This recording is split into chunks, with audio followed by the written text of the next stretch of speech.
அதிகமாகவே அந்த Vodafone idea prepaid திட்டம் இருக்கிறது. இருப்பினும் அதற்கு ஏற்ப சலுகைகளை கஸ்டமர்கள் பயன்படுத்திக் கொள்ளலாம்.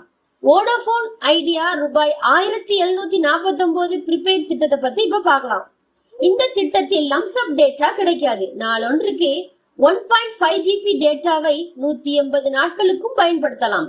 இந்த தினசரி டேட்டா மட்டுமல்ல, பிஞ்ச் ஆல் நைட் சலுகையின் கீழ் நள்ளிரவு 12 மணி முதல் காலை 6 மணி வரையில் அன்லிமிட்டெட் டேட்டா கிடைக்கிறது. இதே போல வோடாபோன் ஐடியாவில் பிரத்யேகமாக கிடைக்கும் வீக்கெண்ட் டேட்டா ரோல்-ஓவர் மற்றும் டேட்டா டிலே சலுகைகளும் கிடைக்கிறது. மேலும் 64 kbps போஸ்ட் டேட்டாவும் வருகிறது. இந்த டேட்டாவை போல நாளொன்றுக்கு 100 SMSகள் கிடைக்கின்றன. வாய்ஸ் கால்கள் ஒரே மாதிரியாக அன்லிமிட்டாக கிடைக்கிறது. ஆகவே சிம் ஆக்டிவ், அன்லிமிட்டெட் வாய்ஸ் கால்கள் மற்றும் SMS சலுகைகள் வேண்டுமானால்